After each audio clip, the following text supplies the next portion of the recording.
Realizing your divine nature. At the heart of the sovereignty paradigm is something simple but deeply powerful. You are a divine being.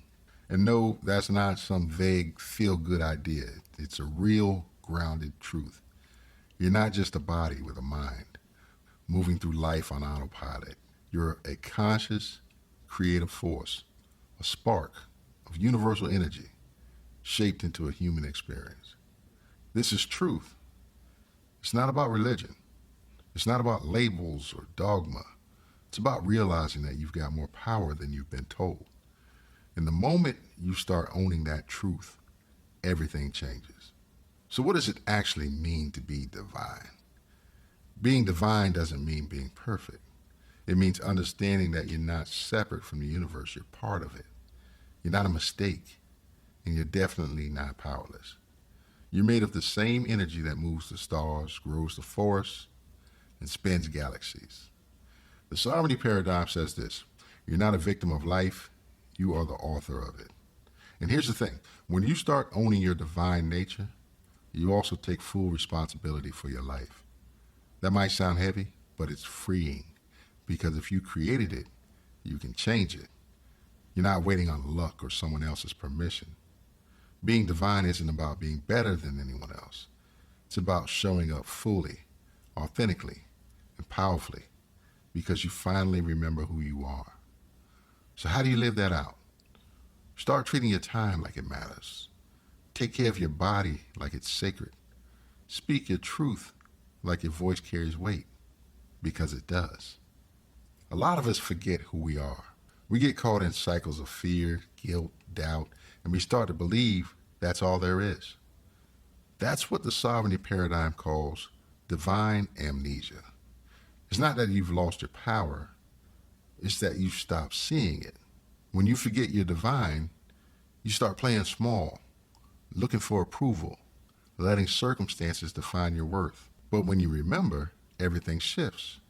You realize you're more than your mistakes. Your thoughts shape your world. You don't have to wait for change. You can be the change. This isn't just a mental exercise. It's a shift in how you carry yourself, how you speak, how you show up.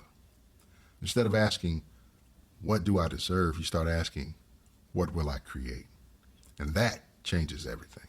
This isn't just something you think about. It's something you practice.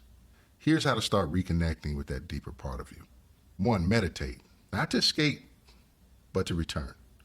Take a few minutes each day to get quiet. Ask yourself, who am I really?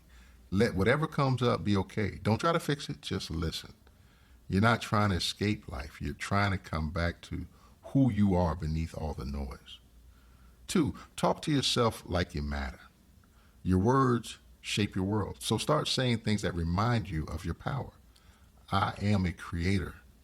My life is a reflection of my energy. I walk in alignment with truth. Say them out loud, write them down, feel them in your body. This isn't just fluff, it's mental training. 3, create from a place of truth. Whether it's art, conversation, business, or service, do it from your authentic center. Don't create out of fear or the need for approval. Create because it's who you are. Your divine nature wants to express itself. Let it. 4, take responsibility with love. Own your impact. Know that your words, your energy, your presence, they all ripple outward. Living with sacred responsibility means understanding that how you show up affects more than just you. It's not about blame, it's about choice. Picture this. You're facing a big decision. One path feels comfortable but uninspiring. The other feels risky, but something about it just feels right. Your logical mind starts to panic. The ego wants safety, but your spirit is whispering, go. You pause, you breathe, you ask, what choice honors who I truly am? That's a sovereignty moment. That's you listening to your higher self instead of your fear. You might still, you're aligning action with inner truth. And when you do that, life tends to meet you halfway. Doors open, synchronicities show up because you finally said yes to yourself.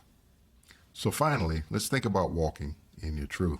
When you realize your divine nature, it's not about having all the answers, it's about knowing you are the answer you've been looking for.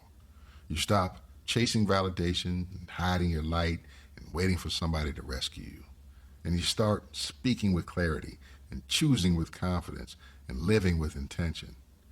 The sovereignty paradigm doesn't ask you to believe in something outside of yourself. It invites you to remember who you've always been.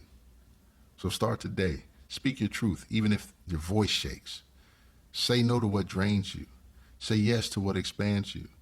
You don't need to earn your worth. You are worthy. You always have been. Walk like it. Live like it. Create like it. Because that's what you came here to do. This is the sovereignty paradigm. This is your divine nature. This is your divine nature. And this is your time to remember it. Peace.